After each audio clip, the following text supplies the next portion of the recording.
Welcome to my channel.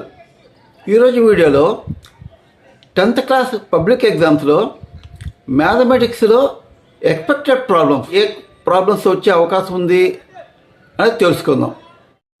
AP board వాళ్ళు release చేసిన time table ప్రకారంగా మ్యాథమెటిక్స్ మార్చి 23వ తేదీన ఉంటుందండి.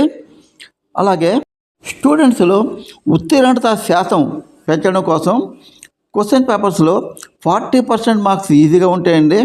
అలాగే మిగిలిన 40% మార్క్స్ యావరేజ్గా ఉంటాయి. అలాగే 20% మార్క్స్ చాలా డిఫికల్ట్గా ఉంటాయి. అలాగే ప్రతి యూనిట్ నుంచి 1 మార్క్, 2 మార్క్స్, 4 మార్క్స్, అలాగే 8 మార్క్స్ క్వశ్చన్స్ ఎన్ని వస్తాయి అన్నది కూడా చాలా క్లియర్గా వాళ్ళ బ్లూ ప్రింట్లో ఇచ్చారండి.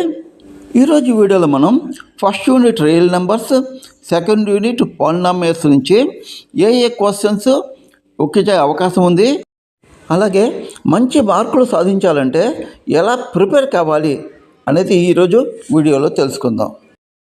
రియల్ నెంబర్స్లో 1 మార్క్ క్వశ్చన్ 1, అలాగే 8 మార్క్స్ క్వశ్చన్ 1, మొత్తం 9 మార్క్స్ వస్తాయండి. అందుకని మనం 8 మార్క్స్ క్వశ్చన్ మీద కాన్సన్ట్రేట్ చేద్దాం. 8 మార్క్స్ క్వశ్చన్లో prove that the following are irrational అనే క్వశ్చన్స్ ఉన్నాయండి. అందులో √2, √3, √5, √7, 5 - √3, అలాగే 6 + √2 ఈ ప్రాబ్లమ్స్ బాగా ప్రాక్టీస్ చేయండి.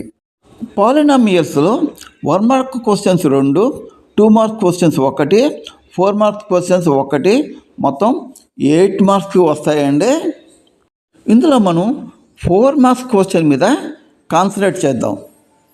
4 మార్క్స్ క్వశ్చన్స్లో జనరల్గా ఒక గ్రాఫ్ ఇస్తారండి. స్టూడెంట్ ఆ గ్రాఫ్ను స్టడీ చేసి పక్కనున్న క్వశ్చన్స్ని ఆన్సర్ చేయాలండి. నేను మీ సౌలభ్యం కోసం టెక్స్ట్ బుక్లో ఉన్నటువంటి 4 మార్క్స్ క్వశ్చన్స్ని నేను ఆన్సర్స్తో సహా ఫోటో తీసి ఇక్కడ నేను ఇవ్వడం జరిగింది. అంత క్లారిటీ తగ్గి ఉండొచ్చు, దయచేసి మీరు టెక్స్ట్ బుక్లో చూసి జాగ్రత్తగా ప్రిపేర్ కండి. అన్ని యూనిట్స్ మీద నేను ఎక్స్పెక్టెడ్ క్వశ్చన్స్ ఇస్తానండి. కాబట్టి తప్పకుండా నా ఛానల్ని లైక్ చేయండి, షేర్ చేయండి, అలాగే సబ్స్క్రైబ్ చేసుకోండి. పక్కన బెల్ ఐకాన్ నొక్కండి. అప్పుడే నేను పెట్టే ప్రతి ఒక్క వీడియోకి నోటిఫికేషన్స్ వస్తాయి.